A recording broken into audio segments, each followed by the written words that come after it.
Welcome to New York Got Game. What's good, everybody? Dexter, Henry, Bryan, Fonseca here.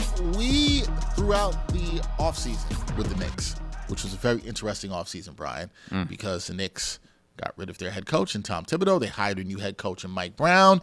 We talked with you fans a lot. We broke down what trades for certain players could look like. We also broke down what the Knicks could do with their taxpayer mid-level exception, some free agents they could target. And through all of that stuff that we did here on New York Got Game, we got a lot of questions. A lot of questions from fans. Some that we didn't get to answer in the comments. Some that we were able to answer on live shows.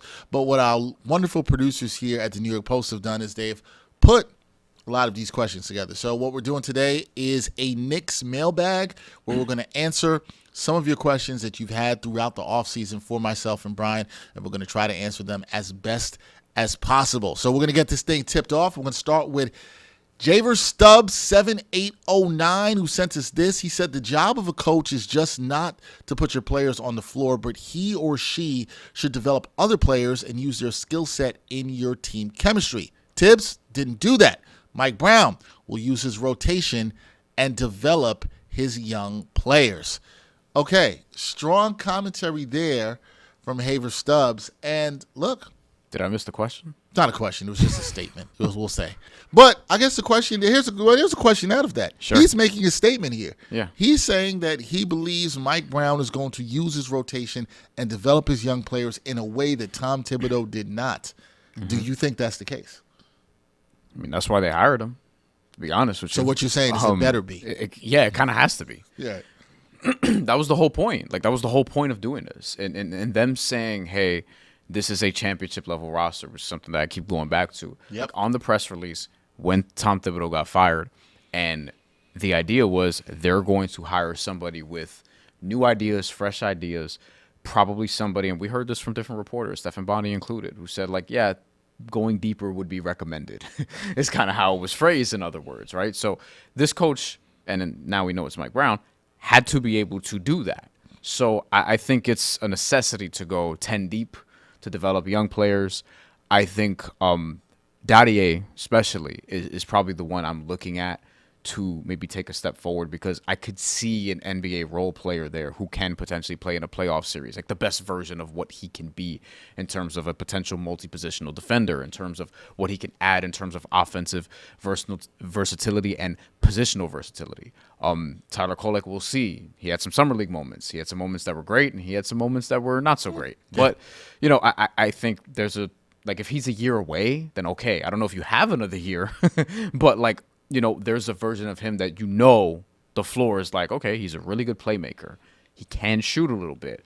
Can he survive defensively? That's the big question there. And then Ariel Hawk-Purdy, for example, since we're talking about development, I think he's the player that has, to me, the cleanest path toward minutes, because Mitchell Robinson might miss some games. Karl-Anthony Towns might miss some games. You're not that big right now outside of that. Like, I kind of think, and as of when we're talking about this, they haven't signed that last player on the roster.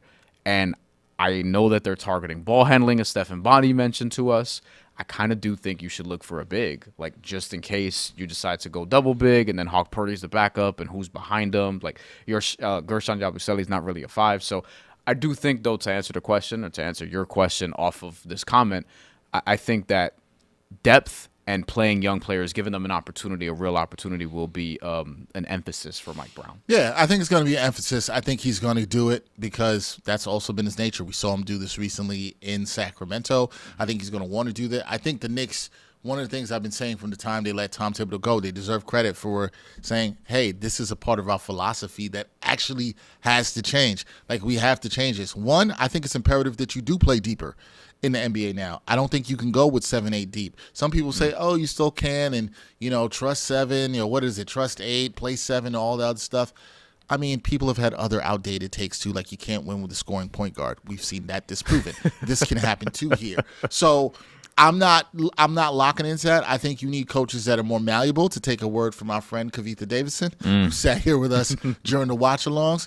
But I think that's what you're looking for. Will will Mike Brown be more malleable here in terms of developing his young players? And I think he's going to want to play the young players. And you said it was strongly recommended. You know when your boss says, I strongly recommend you to do something, Yeah. that means you need to do that. You should do it. That's what that means. Also, want to add, like, player development could also extend to other guys, like Deuce McBride. He's still very young. Right, he has that's a good like point. a potential. Like, if we're talking Even about Mitchell Robinson. even Mitchell Robinson, do something on offense outside of the offseason, perhaps. But with Deuce McBride in particular, like, he's, I think, one of the most interesting players on this team this year. Like, if I had to rank, you know, who are the Knicks that I find the most interesting and probably the most important, like, Deuce McBride is going to be higher on that list than I think some people would think, especially if he starts. Like, I think we can overrate the starting lineup a little bit, and we'll probably do something on who we think should start, what that can look like, closing lineups and things of that nature. But with Deuce McBride, a lot of people are calling for him to start because he's in a lot of positives. He's in a lot of positive lineups, rather, and he's had a positive impact overall on both ends of the floor on this team. Yeah. And he's malleable, to use the word, can play with Jalen Brunson. Like, any guard on this roster, in order to play, Clarkson. yeah, you have to be able to play with Jalen Brunson, as could Jordan Clarkson. But in terms of player development, like, is there more there for Deuce McBride? And if not, like, can he refine the role, and what does that look like? Can he, you know, be a little bit better in terms of attacking the basket? Could his shot be reliable for an entire season, like at a higher percentage clip? You know, if he's going to take more and have a little bit more usage, is there more on the ball juice? And then defensively, is there more there? Like, he's shown some good things, and he's a very valuable player. He's proven that he can be out there in a playoff lineup, but him taking a step forward is something that I don't want to sleep on either. Yeah, I wouldn't sleep on that at all. Thank you, Javer Stubs, for the question. We're going to move on to the next question/comment we have from @size_9. Same Brown, talking about Mike Brown, that is, who was a grand total of 5 years in his last two jobs. Same Brown who couldn't fix the Cavs the second time. You think he likes Mike Brown? Second time around, that Brown. This just shows how much people hated on Tibbs. To ever insinuate, let alone say out loud, that this is some sort of upgrade, it is not. In fact, it is a downgrade from Tom Thibodeau. Say it with your chest, size 9. Sheesh. Okay. How do you think he feels? Friend of the show, also. Yeah, friend of the show, size 9. Here's the thing. I disagree. I will say this, and Bryan and I have talked about this, and we talked about this, I think, after the Mike Brown press conference when we had Stephen Bondi. Look, how much of an upgrade is Mike Brown over Tom Thibodeau?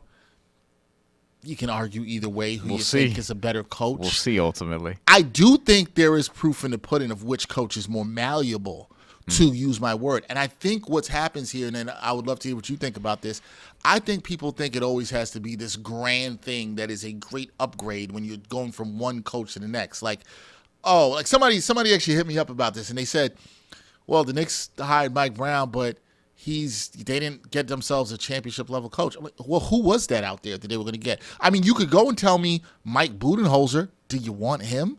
Probably not. Frank Vogel, Mike Malone. Yeah. But, like, do those guys really maximize the roster more than Mike Brown? I would argue probably not, right? Like, I would argue that probably is not the case. You could try to make an argument for that, but I don't think just because you have a ring that makes you necessarily a better or a great coach. Mm-hmm. Sometimes, you know, having great players like Mike Malone. Not saying that Mike Malone's a bad coach, but that does help that he had Jokic. All of them. Yeah. One had Jokic, one had LeBron, one had Giannis. Nobody wins without great players. So I think we kind of overrate this thing a little bit too much. I think the job here is not to look at, and I've said this multiple times, it's not about how many more wins, or they're both 2-time Coach of the Year award winners. Like, it's not about that. It's about what can this person do with this roster. And I'm not saying anything definitive. I'm saying we don't know, and we're not going to know until the end of the next season. So I think it's very quick for people to say, this guy's better. Y'all don't know. It's more than I know, right? You don't know. The proof will be in the pudding, as we just talked about to the last commenter, in what Mike Brown does and how he can maximize his team. I love that you brought up Deuce McBride. Does he get something more out of a Deuce McBride? Does he elevate more of a Mitchell Robinson? Those are things on the margins in coaching that if he does that, that will prove that he's a better coach. Does he get something out of Pacome Dadier? All that stuff matters. Time will tell. Yeah, and that's really what it is. Like, there's not going to be a yes or no or definitive answer to this question on July 23rd.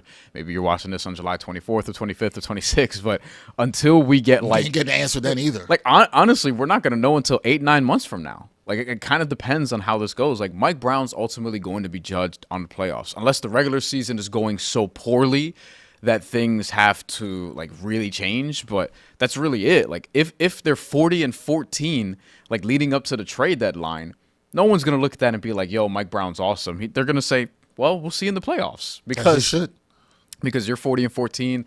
The Cavs might be right on you at 38-16. The Magic might have the best defense. The Hawks might be sneaking up. Like, there's any number of things that could happen. People are just, getting all over the East this year in terms of them not being great. And I understand there might be a lack of great teams in the Eastern Conference, but there is some depth, and there are teams that are feisty, and there are teams that are going to be competent. And health is obviously going to determine a lot of this. So we'll see. Like, we just don't really know. I will say, in terms of the mentality, I think, to your point, Mike Brown gives you a little bit more of what you're looking for because he has been malleable. He has coached the number one offense before. And in terms of after being known as a defensive coach.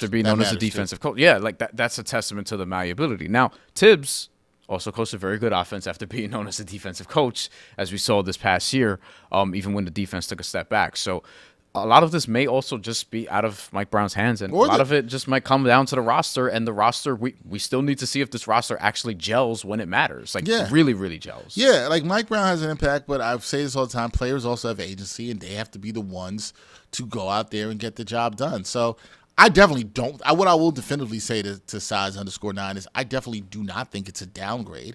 I am not sure if it's an upgrade, but time will tell. We will see. All right, let's move on to the next question, which we have from @track.monkey. Mike Brown isn't sitting on the hot seat. He's sitting on a grill. They put the grill in all caps. He has to go to the NBA Finals or he will be fired. Ooh. Hey, we have talked about this on the show. That is a New York sports fan right there, by the way. And is this a finals or bust?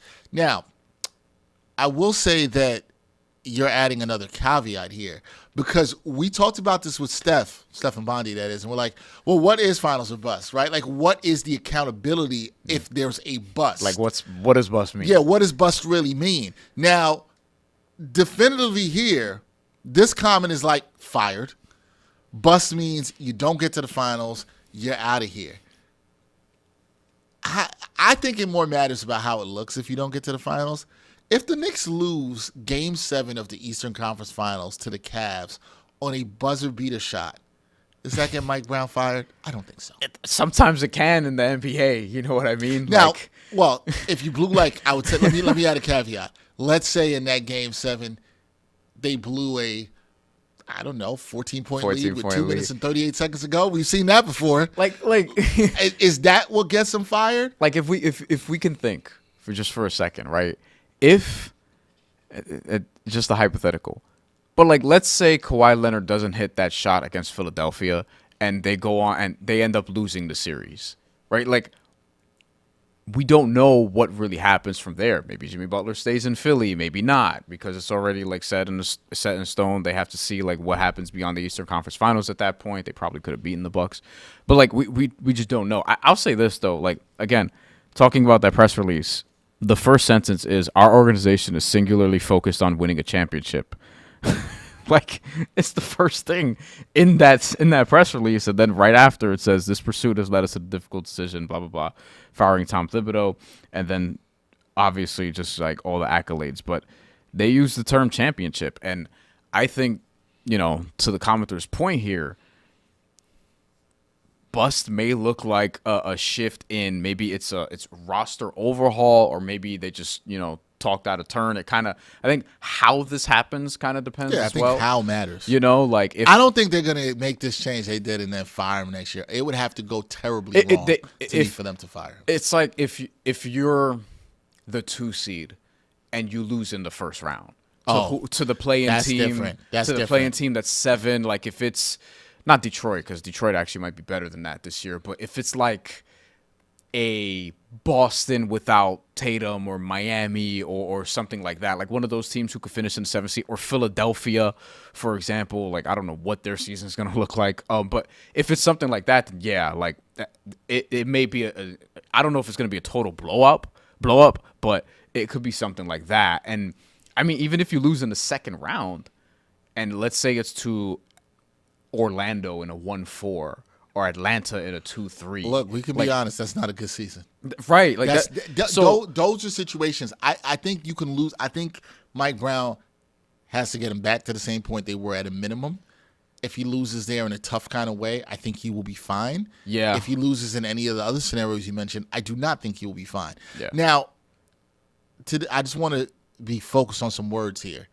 I do think he's coming in here on the hot seat. The seat is very I agree. warm. No, look, put it correctly. Like, because we talked about, listen, if they're like 500 after the first couple months, y'all are going to go crazy. And he's not, like, he comes into this job on a grill, so to speak, where, like, every single move. I don't know if the flames are up on the grill right now. Yeah. I'm not going to say that. But it's like you just put the charcoal down underneath. Yeah. I think it's more like that. Yeah. And, you're waiting to see the little bit of the light hit and, hit the charcoal. Yeah. And the smoke starts to rise. We're not there yet. But, see, you Knicks fans out there will not know how to act because once there's a 3-game losing streak in December, if that happens, or January, the grill will be activated. Especially if it's like, at Charlotte, home against Washington, and then like in Boston or something like that. Here's the thing. All this stuff could be true. The regular season for the Knicks and where they are in their development is not going to matter as much. Y'all don't want to hear that, but it's not going to matter as much. It's going to matter in terms of them trying to change habits. Do we see the rotation expanded? Do we see the development that Bryan was talking about? That's the stuff that's going to matter. And health. At the end of the day, at the end of the day, is being healthy, playing your best basketball as it comes to the playoffs, and that's where he's going to be judged. So if you're going to trip over a 3-game losing streak in December and put him on a hot seat, unless they look absolutely terrible, you got to put some things in perspective there. But there's a lot of pressure. To the commenter's point, though, if they don't make it to the finals, I don't know if he'll be fired, but I do think a lot of Knicks fans, and perhaps justifiably, and the organization also will be quite underwhelmed and disappointed. Yeah. Unless, knock on wood, this doesn't happen, but unless there's like a serious injury and that's why you lose the series. And even then you'll have some more questions to answer in terms of how you move forward for that, who the player is and whatever, because health is going to determine a lot of this. Like you saw the NBA Finals. There's not a little bit of people who think that given Tyrese Halliburton starts at that Game 7, maybe the Pacers win that championship if he's healthy, but we'll never know. We'll never know. Some things you just won't get the answer to. All right. Some people saying he's on the hot seat. Other people saying that he is on the grill. We're going to look at the next question comment we have here. Vaughn Quan, at Vaughn Quan, checking in. Clarkson, 33 years old with bad feet and a chucker. He missed lots of time with plantar fasciitis, Not fun. Plays no defense. He never met a shot he didn't like. Yabusele is the better signing of the two. I don't disagree with that. But he is also not a very good defender. We still needed to get more athleticism on the roster. Neither fit the bill. We also needed to add another facilitator who can run the offense and get everyone involved. And Kolek isn't the answer yet. Overall, I give the signing a C. Mm-hmm. I'm assuming you're talking about Clarkson there. Mm-hmm. And I think this might be a prelude to another trade involving Bridges or Hart. Also, Shaman should have been signed because Clarkson will miss a lot of games. He still can be signed with those bad feet. Lastly, we need to get younger and more athletic. Okay. There's a lot. There's a lot. There's piece a lot. by piece. There's a lot there. Let me start on this point with athleticism. Let me get here. I know where you're going. You know where I'm going with this because I've argued because I don't disagree. I think that there are a lot of NBA fans out here, and I'm not saying that you are one of them, that sometimes does not realize that, like, I think athleticism is overrated a lot of times in basketball. I think it is a nice thing to have if you can, but it's not. This isn't the 90s. The game is way more skilled than it ever has been before. You need skill. That's what you want. You want players that are highly skilled. And versatile. So, athleticism, I don't care if Gerson Yabusele is not the most athletic forward that's jumping out the gym. The Knicks were 2 wins away from the finals. His athleticism is not what hurt the Knicks against the Pacers. You know, that's not what hurt them against the Pacers. You know what they didn't have against the Pacers? Any scoring punch off the bench at all whatsoever. You know what Gerson Yabusele and Jordan Clarkson helped them with? A little bit of that. Clarkson especially. Are they plus defenders? No. We both know this. Yeah, right. Right? Here's what, and I did a whole video on this before. Here's where Clarkson excels. I think people don't give him enough credit for and just say that he's a chucker. He does like to shoot. I'm not saying he doesn't like to shoot. And he won't be efficient all the time. He won't be afraid to shoot. But that's a lot better than anybody. You didn't have anybody who could create a shot. So you're going to have to give and take with that and see how Mike Brown reins him in. But what I will say, he's highly efficient in half-court scoring. He's in one of the highest percentiles in the league in half-court scoring. The Knicks had none of that off the bench. They badly need somebody that can create, and he provides that for you. He is elite at that, right? I don't think he's going to play that many minutes in the role that he is in at a 6th or 7th man that he's going to chuck the Knicks out of games, I would say, right? Like, he's not, going to go, I think, he might have a game where he goes 3 for 17. That is in the realm of possibility for him. It's a luxury, though. Luxury, but I don't think he's going to be shooting maybe as much as some people think, right? And he was highly efficient. I think it's important on a bad Utah team. As far as Yabusele goes, Yabusele is fantastic. He's very good at above the break threes. He shot, 38% from downtown last season. He helps with spacing off the bench, something else they need. I think some fans focus way too much on athleticism and not enough about spacing. Last thing I'll say, and I'll kick it over to you. In terms of the need to get younger, that is all going to have to happen on, are the Knicks going to play some of their young guys? Does Hart get minutes, which Bryan talked about? Does Dadier get minutes, who the Knicks are very high on, and I am also high on? I liked what I saw from Dadier moving without the ball in Summer League. That's a place I think he can excel. You also need players that can do things without the ball in their hands. That matters a ton. It's going to come down to how Mike Brown plays these guys. I think you get minutes of 2 of those guys, they already get younger than they were last year. Athleticism, the Knicks played a team in the Pacers who played with a lot more pace than they did. I don't think it was like athleticism was what did them in that series, or their lack of athleticism. Knicks have a lot of skilled players. They need to use those players. They need to make sure those players aren't worn down by the end of the season. That's more of my concern than athleticism. I think these signings are fine. I think this guy's a little too harsh on the signings here. I think they're better. I like the Knicks offseason. I would say I thought the Knicks did like a B+ this offseason. That's what I give them. I don't agree with all the critiques, but I think they're fair critiques. Like, I think it's reasonable to be worried about Jordan Clarkson to a point, because this isn't like he's playing a J.R. Smith role on like the 54 with Knicks, where J.R. Smith is like your second most important offensive player and he's coming off the bench and has to score, what did he do, 18 points a game that year. Like, Jordan Clarkson is going to be 5th in scoring this year, maybe, something along those lines for the Knicks. We'll also really see. I know his minutes, he's not going to play nearly as many minutes as he did in Utah. He'll play significantly off the bench, but he's also a little bit older now. He's in his early mid-30s, and I think they're going to sort of give him a cap, so to speak. I don't know what that's going to be. He was 26 minutes a game last year. That's the lowest that he's had in a little bit.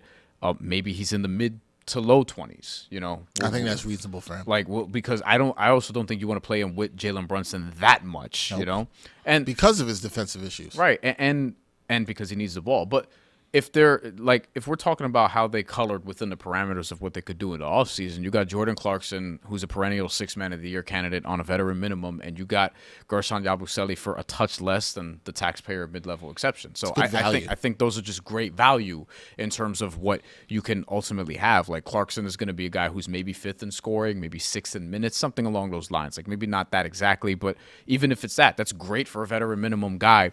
And somebody who has obviously scored a ton of points off the bench, the most off the bench over the last few years. And then Gershon Yabusele is a solid role player. He's paid like someone who's going to be an 8th, 9th, 10th man type of guy. That's probably what he's going to be. Maybe he ends up being the 6th man, and that's great. Maybe that says something about Jordan Clarkson. Who knows? But he can complement, both of them really can complement other guys on the floor. Like, the key for Jordan Clarkson is being able to survive minutes alongside Jalen Brunson, the Knicks to be able to survive those minutes, rather.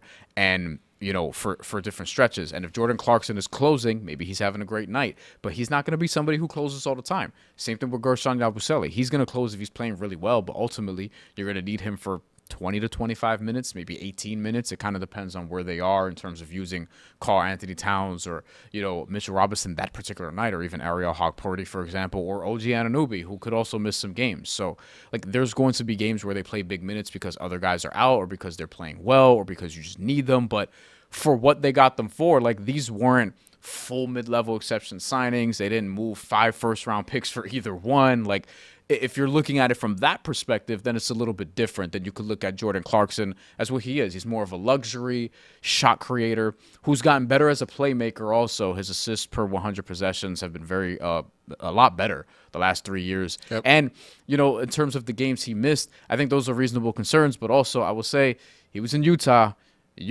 and teams that don't try to win in the NBA, they sit their good players for longer than they need to. They've been doing that for so the last couple of years. So it's to say, like, if Jordan Clarkson was on a better team, maybe he does play more games. Like, maybe he does play through an injury a little bit more, or maybe he's not as injured because guys just, hey, we don't need you in this game. Like, this is honestly not to spin off into this, but like, this is a question I have about the Terry Rozier situation. It's like, all right, where did the information come from? Did the organization say that they're all of a sudden like trying to go in a different direction, and they sat him because they were tanking that year, and they ended up getting Brandon Miller in the Wemby draft? Like, teams have different motivations. So with Utah, like, the injuries would be a little concerning, but also he's going to play a lesser role, and Utah was not trying to win like that. I'm not as worried about him with that. Honestly, I think the Knicks signings were fine. All right, moving on to the next one. We have this from Mike at Michael Snyder 4082.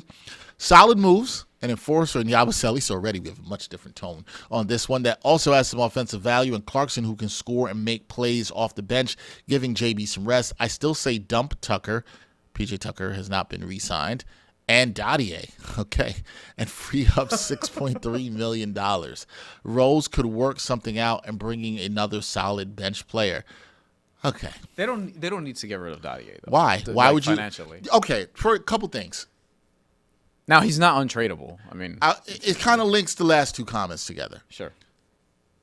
What you have to highly value in the NBA right now with these aprons are young players who are cheap. Yeah. That is what Dadier is. Yep. So why do you want to get off of a young player who you've yet to see get any serious time just to bring another solid bench player? Now, the Knicks could still bring in another solid bench player. You've talked about it. They still have a last veterans minimum spot they could bring in. We did a whole video on that, too, by the way. You can check that out. Yeah. We'll leave that for y'all to go and check out. You can go check that out, who the Knicks could sign for that last veteran minimum spot. So that could happen. You can get in a solid player for $3.1 million. You don't need to free up any money. The money from PJ Tucker is also gone. He's not going to be a part of this roster next season, so you don't have to worry about that. Also, if you're trading out Dadier, you're going to still have to take back money. So it's not like you could just, unless it goes into somebody's trade exception, which I don't even believe the Knicks can do. So it's not like you can just free up the money there. I think people also need to look at what's out there, and I don't know at the time when this question was written. It was probably before Tucker was released. But look, so we saw this 2 weeks ago, is what I've been told. Look, the Knicks roster is fine, right? They can add another solid bench player still with a veteran's minimum. If they bring in Malcolm Brogdon, just to toss a name out there, as a ball handler who's still available, right? Because some of the ball handlers have gone off the board. Marcus Smart has gone off the board. Ben Simmons is still out there. I know some of you guys want him. We talked about it in the rankings. I do not. There still are some solid players that can be used there. I don't think the Knicks need to really make anything drastic. I don't think there needs to be any moves. I think we don't know. We'll get to this in another video down the road, what the Knicks starting lineup is going to look like, what the bench is really going to look like. There's a lot of discussions about what you can have there. But I think this has been fine. I mean, this comment we got here thinks that Yabusele, the signing is fine for the reasons I've stated already before. They also think that the Jordan Clarkson sign is fine for the reasons that we've both stated. I think we both think it's fine. I think what it comes down to is what we've talked about before. Do you want another ball handler, or do you value another big? That's really the question here is, and I don't think the Knicks need more space to do it because they can't. That's just the first thing. They can't. Like, that's not an option. Yeah. All they have is the veterans minimum to use. I think they will Barring a trade, which I don't see happening. But if it did, it probably would involve two players who were extension eligible, and that would be, well, there's technically three that could be coming up. But the two that I'm talking about are Mitchell Robinson and Mikal Bridges. Now. And Josh Hart could be involved in something, maybe. But Josh Hart could be involved in there too. I doubt it. That would it. But I think if that happened, they'd be trying to bring in a couple pieces, cheaper pieces, kind of like a 1-for-2 deal. I just don't see another move happening this summer. I think the Knicks roster, as we see, is pretty much it, barring them adding another person with the veterans minimum. Yeah. One, I wouldn't call Yabusele an enforcer. I think if you're an enforcer, you probably have to be a better defensive player. He's physical. Yeah, he's being physical on offense. It doesn't mean that you're an enforcer on defense. Yeah. He's got some toughness for sure. But I wouldn't. An enforcer is different to me. An enforcer is kind of Steven Adams, maybe a modern day enforcer to some extent. That's fine. Although he's more of a mediator, more of a peacemaker, so to speak. But you still don't want it with Steven Adams. Yeah, right. He's one of those gentle giant, if you will. I think with I don't think Dottier is blocking anybody, so you don't need to get rid of his money. To Dexter's point, I'll just echo it. Like you need to win on the margins, and two of the teams that were great at doing that last year were Indiana and Oklahoma City. Same thing with Boston before. Like you see teams like Oklahoma City kind of does what the Atlanta Braves do, and as Met fans, kind of pisses us off, but. Like they would see Ozzy Albies, for example, or Ronald Acuna, all these dudes who are about to pop off and sign them to these extensions where, okay, you have these guys at value. Like Oklahoma City's done that with some guys, and Boston did that with Peyton Pritchard, for example. So I think with the Knicks, there's an argument they could do that with Ariel Hawk-Purdy. Perhaps if he... They've done it with Deuce McBride. Yeah, they did it with Deuce McBride, as a matter of fact. And Hawk-Purdy, maybe if he turns out to be a solid role player this year, he can get a similar type of contract, and then you have somebody who can play minutes at value. To that point, I'm going to cut you off. I think that's a really good point. That's why you don't make moves like that, because of what Bryan just said. Mm-hmm. Let's say Hawk-Purdy, just to take him for an example, plays really well. You and I have talked about this on the show pretty much for most of the past year. Yeah. There's a world in which you can say, okay, he's our center of the future. I can flip Mitchell Robinson. I'm winning on the margins. I maybe address a couple other needs. This is why you also can't trip about where the roster is now. Doesn't mean how it's going to look in February. There's still moves. There's development. There are things that can show you other things to say, I want to keep this player, do this. There's a lot to be done. You have to be patient with that. Hawk-Purdy's a great name that you brought up. There's not a lot you can complain about in terms of where they're at on paper, I feel like, going into the season. We'll see ultimately like how it plays out, but I think if halfway through the year and we're looking up and they're 26-15 over the first 41 games, and okay, that's fine. That's great. You're probably going to be in the top 3 in the Eastern Conference, and you'll assess at the trade deadline. I think if this team is going to make a major move, it's going to be probably prior to the trade deadline, and I don't even know if that's going to be the case. It ultimately depends on how the season shakes out, and with the new head coach, like, it's hard to project. Like, we don't know what lineups are going to look like. We don't know who's going to be healthy by February, because that determines it too. God forbid if you lose somebody for the season, then you're going to have to turn around and you're going to have to make a tough decision depending on who that player is. Then you're going to have to make a call and be like, all right, now you lost this scorer, and then you're going to need to replace this specific scorer. It could be any skill set. So I think in terms of what they have, you have a veteran minimum left. I don't think Dottier is blocking anybody. PJ Tucker is a non-factor in this. And I think they've done fine. They've had a fine offseason. They've gotten 2 players that we both thought would be helpful before they got them. Yep. And this is not just confirmation bias. It's like when you see how they play, ultimately if they play well enough, that's ultimately what you're looking for. And I think with Dottier specifically, you want him to be good because he's going to be on value contract. He was a late first round pick, so he's not making much at all. So if he can crack the rotation, that's huge. That should be his goal this year, and that should be what. If you're a Knicks fan, you should just want Dottier to crack the rotation, because then that can make you flexible in other areas. That's how much team building matters, especially hitting on the young guys. So if Dottier and Hawk-Purdy pop this year, pop meaning they have to command rotation minutes, then that's a big win, and that makes other guys expendable, like a Mitchell Robinson, unfortunately, for example. But then you could get something from Mitchell Robinson, perhaps. Right. And that's how you extend. That's how you win on the margins, especially in this era of the aprons. This is how you do it. All right. Next up, we have @CH1X5PB. A lot of numbers there and letters. Ben Simmons is the player who can defend all 5 positions. Oh, here we go. We got ourselves a Ben Simmons comment. Just headbutted the defend microphone. all 5 positions, can handle the ball, and can come in, start in case of injury. I would like to say this. Not in 2025, bro. Ben Simmons can come in and... Please, let's just take note of this comment here. And I feel like it's telling. Ben Simmons can come in and handle the ball and start in case of injury. There was nothing else that you said he could do for me. Nothing. You know why? Because I still think Ben Simmons could give you some good defense. I'll say that. He might be able to rebound decently. Is he going to shoot? The answer is no. Is he going to avoid contact? The answer is yes. The Knicks don't need more of that. Ben Simmons, he can handle the ball. Start? You want him to start? We want Ben Simmons to start in 2025? Do we really want that? Man. Look, y'all already know where I stand on this. The answer is no. And if Ben Simmons is starting in case of an injury, yikes. That's a 5-alarm fire, damn near. Yeah. Y'all talking about Mike Brown being on the grill? Man. Like, no. I don't really have much more to say on this other than if you're going to sell me on Ben Simmons, you got to tell me more than you can handle on the ball. Because when you're saying that, you know what that sounds like? That sounds like Elfrid Payton 4 years ago.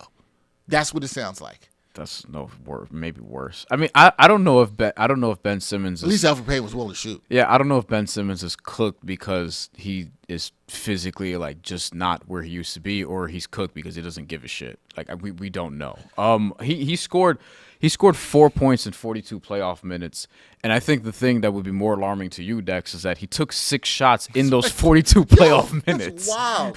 Like, that is wild. Here's the problem. It's like Ben Simmons can't play with Josh Hart. That's a problem because Josh Hart is going to be playing, like whether he's starting coming off the bench, he's going to be playing with a lot of the bench dudes because of how Mike Brown's likely. Who else can he not play with, Bryan? Can't play with Mitchell Robinson either. There you go. So it's like if Josh Hart's moving to the bench, and we both think that that's possible. It's within the realm of possibility that Josh Hart all of a sudden is coming off the bench with Jordan Clarkson, with Gershon Yabusele, whatever the lineup is. Maybe even Deuce McBride. We'll see if they go double big or not. But you're telling me Ben Simmons would be. Because he's not starting. First of all, if they sign him, he's absolutely not starting. Whoever they sign for this last roster spot is not going to start. And it's going to have to be comfortable with their role. We addressed that in another video. Yeah. Be comfortable with their role. Yeah. And if it's Ben Simmons, he can't play with Josh Hart. He can't play with Mitchell Robinson. I'm not sure he could play with Jalen Brunson from an offensive standpoint because you want Ben Simmons to like push the ball and pass to other people when he gets to the 3-point line because you know he's not going to shoot. Like, it's another dude where it's going to really just make the offense more clogged. And from a defensive standpoint, we're overrating where he is defensively in 2025. Like, he is not DPOY candidate guard 5. If he could guard all 5 positions, he would not be a veteran minimum guy and unsigned in late July. There's very few players in the NBA who could actually guard 5 positions reasonably well. That's true. But the problem is, even if you could, and it was at an elite level, but the fact that you can't shoot is going to hurt you from playing on the court. Because look at the other players who could actually guard all 5 positions. Victor Wembanyama's a freak. Bam Adebayo's a ridiculous defensive player. Giannis is a freak, literally. It's his nickname. Like, can you really name anybody else? You could say Ben Simmons probably in 2019, 2020, 2021. And it's one, I mean, on the Knicks, you probably say OG Anunoby. He's the guy who can guard 1 through 4. You can put him on some smaller 5. He's the closest one on He's the the Knicks. closest one to the Knicks. Here's the point. You can't have 3 non-shooters on your basketball roster in 2025. And if you added him, that is what would happen. It's not a signing I would like. I do not think it's a good signing. You can't have to, because of what you said. There's too many lineups you don't want to play him with other guys. Mitchell Robinson, Josh Hart, and then even to some degree, if Ariel Hukporti got minutes, that's another guy. You can't have that many non-shooters on your basketball roster in 2025. Sorry. And in terms of starting in case other guys get hurt, Ben Simmons hasn't played 60 games in a season since 2019, the 2018-2019 season. Over the last 6 years of his career, 6 years, he's played 108 games. Yeah, so you should be more worried about him getting hurt than him coming in to start for somebody if they get hurt, because the chances are, according to that data, that he might not play. All right, we're going to move on to the next one here. This one coming from @NewYork_Slick. 5 years, actually, not 6 years. Oh, man. Here, this. Oh, trade idea? Oh, no. And this is our last one. It's a dream trade idea. Hey, okay? Dreams can come true. Dreams can come true. I don't know how much you dreamt about this trade idea. Trade Mitch, Deuce, or Hart to the Lakers for Austin Reeves. The Lakers need a center badly. I wonder if this comment came before they signed DeAndre Ayton. I would argue they still need a center with DeAndre. Right. So that's fair. And Jackson Hayes. So this came a couple weeks ago. This was right before they signed DeAndre Ayton. And the Knicks are in desperate need of a legit scorer in the starting rotation at shooting guard. Win-win for both teams.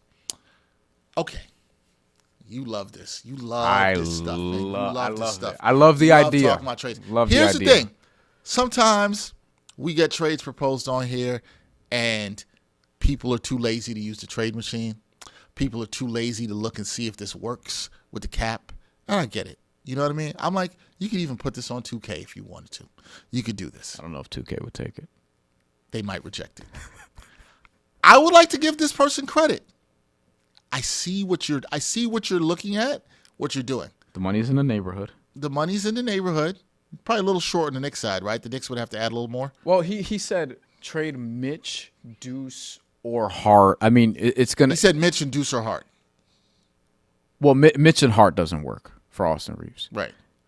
Mitch It's and too much Deuce or Hart and Deuce is how you would have to do it. Right. But then if it's Hart and Deuce, it's like why it would have to be Mitch and Deuce because you're saying that the Lakers need a center. Yes. Right. So they need a center badly. And look, by the way, we've talked about some variation of this. Like if you're the Knicks, do you call and offer Mitchell Robinson because the Lakers need a center?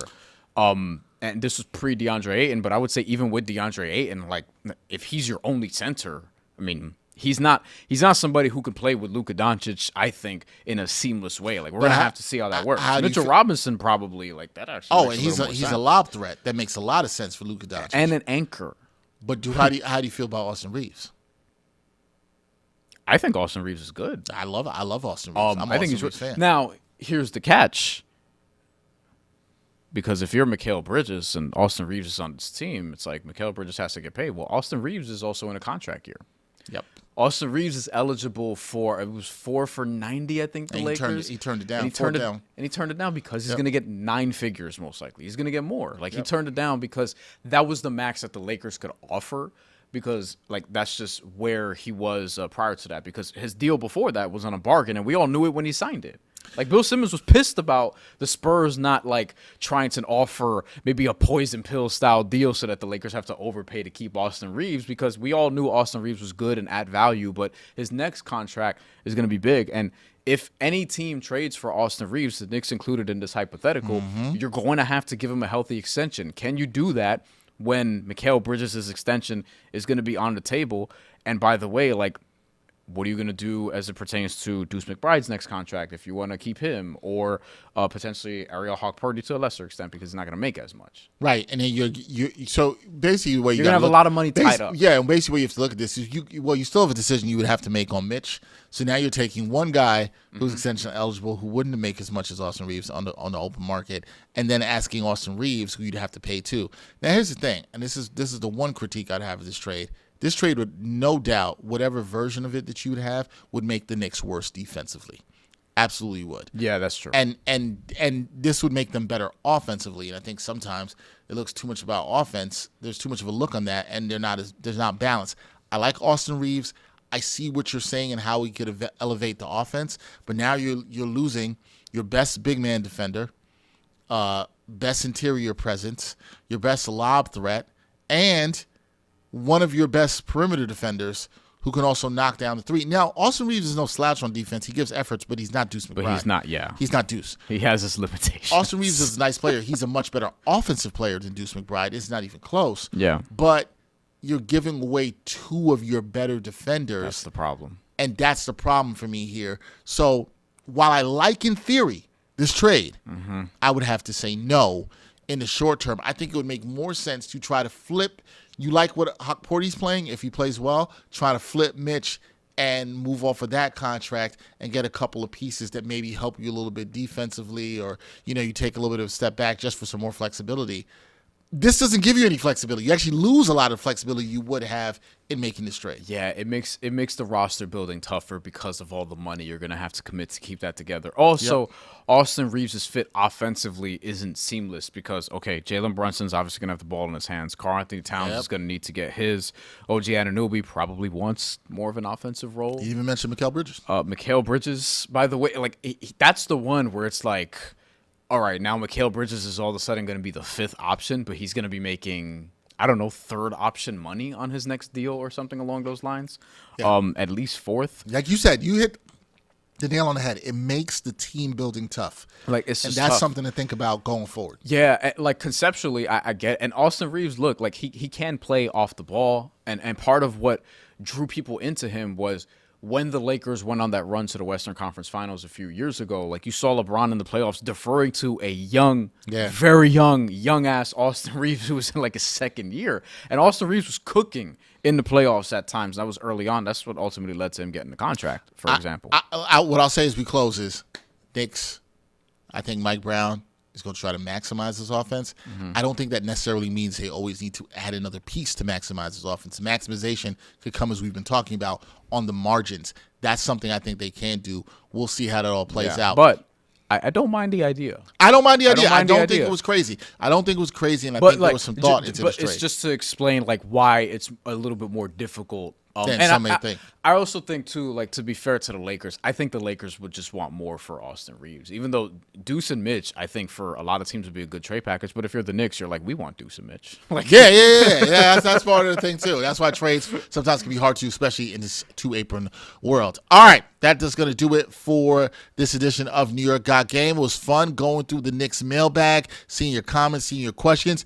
We're going to do this again a bunch more through the offseason because a lot of you sent us a lot of comments, and I'm sure you'll have comments on these comments. It's going to be comments on top of comments on top of comments and answering questions and all that stuff. Shout out to the producers who made this look fantastic. Nikolai Jackson, Tommy Hogan, Wesley Splain on the editing. They put all the comments together that we didn't even get to look at, so we appreciate y'all. He is Bryan Fonseca. I'm Dexter Henry. We'll catch you next time on another edition of New York Got Game.